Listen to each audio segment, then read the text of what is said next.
তো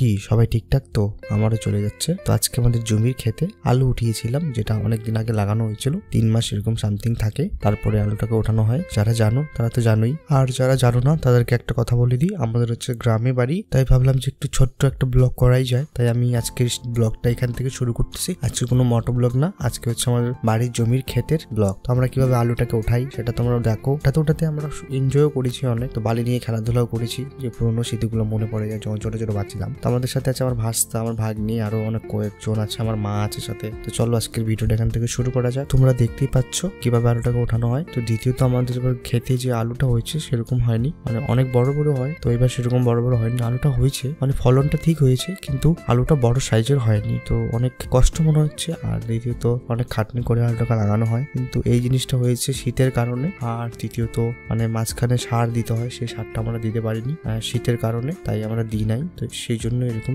আলুটা বড় হওয়ার চান্সই হয়নি। তোমরা যদি চাও যে আমি কিভাবে জমিতে চাষবাস করি তার ব্লগ দেখতে, তো প্লিজ কমেন্টে জানাও। আর এরকম ব্লগ আমি তুলে ধরার চেষ্টা করব তোমাদের সামনে। আর তোমরা যদি চাও আমি রিয়েল ভাবে কথাটা বলি, মানে ভিডিও করব তার সাথে কথাও বলবো, তো প্লিজ কমেন্টে জানাও, আমি সেরকম ব্লগ দেবো। আর তোমরা যদি এরকম ভিডিও আরো দেখার ইচ্ছা থাকে, আমাদের জমির ক্ষেতের ব্লগ আরো দেখার ইচ্ছা থাকে, তো প্লিজ কমেন্টে জানাও। তো এখনই আসলাম, ফ্রেশ হয়ে গেছি। আর দেখলাই আলু ওঠানো হয়ে গেল। আর 10 কাঠা মাটি লাগাইছিলাম, অর্ধেকটা এখনও আছে, অর্ধেকটা উঠিয়েছি। আর ভাবছি যে কোথায় একটু ঘুরতে যাব। গৌরাঙ্গ এই যে দেখতে পাচ্ছ, আজকে কোথায় যাবি? চা খেতে। আজকে যাবো চা খেতে। আর আজকে ওর কাজে ছুটি আছে, তো তাই ভাবছি কোথাও একটু যাই ঘুরতে। তাই ফ্রেশ হয়ে গেছি, একটা হুডি পরে নিলাম, কেন যে একটু বিকালের দিকে হালকা করে ঠান্ডা করে। তো আস্তে আস্তে আমাদের তো বিকাল হয়েই যাবে আজকে। তো চলো যাওয়া যাক।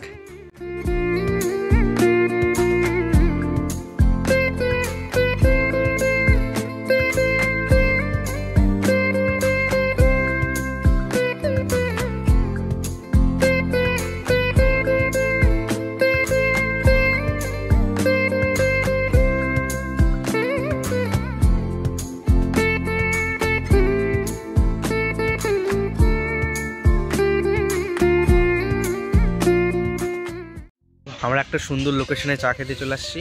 এই যে লোকেশনটা দেখতে পাচ্ছ,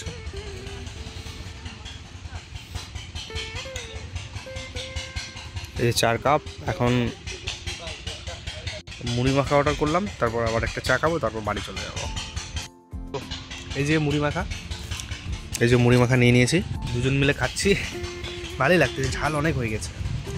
চলো মিথ্যা কথা বলছে নাকি? লঙ্কা আছে, লঙ্কা আছে। এটা মেয়েদের জন্য বেস্ট, মেয়েরা চাল খেতে পছন্দ করে। প্রচণ্ড ঝাল মুড়িটা। আবার একটা চা নিয়ে আসি, পড়ে যাচ্ছে।